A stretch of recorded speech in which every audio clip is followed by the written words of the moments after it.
আগে 140 টাকা এক বস্তা বাজার নেওয়া যেত। এই বাজারের ক্রেতা বিক্রেতাদের যে সৌজন্যবোধ, এটা চোখে পড়ার মতো। বিশেষ করে আশপাশ কৃষকগণ প্রতিদিন সকালে এই বাজারের সবজি সমূহ পাইকারি বিক্রি করে আশপাশের ছোট ছোট বাজারে স্থানান্তর করা হয়। অত্যন্ত জনপ্রিয় হয়ে উঠেছে সবজি বাজারের আপনার পাইকারি বাজার হিসাবে। তবে আশেপাশের আরো বিভিন্ন দোকান আপনাদেরকে দেখাই।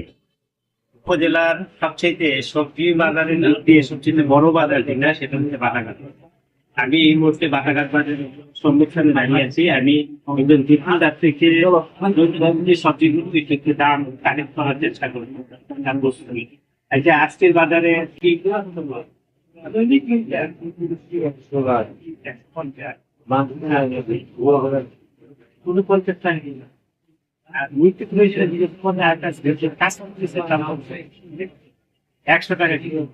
আমি কিন্তু সবজির দাম আপনাদের সাথে শেয়ার করার চেষ্টা করলাম।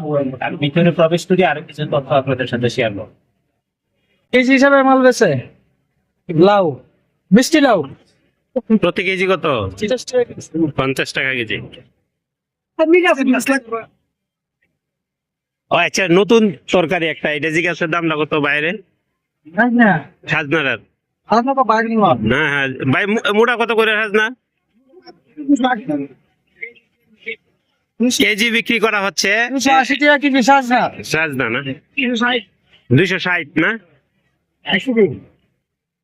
এই সবজি বাজারের একটা বিশেষ জনপ্রিয়তা রয়েছে। প্রান্তিক কৃষক রয়েছে অসংখ্য, যারা স্বল্প পরিমাণের সবজি খুচরা বিক্রি করে থাকেন।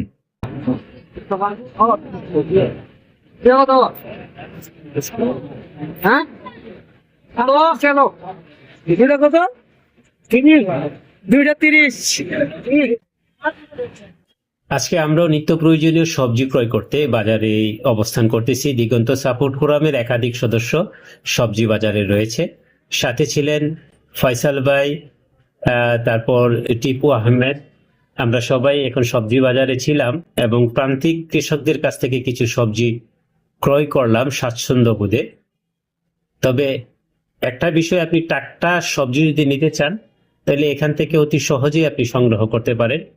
আজকের এই সংক্ষিপ্ত ভিডিও থেকে বিদায় নিচ্ছি। আমি আপনাদের ছোট ভাই রেজাউল করিম।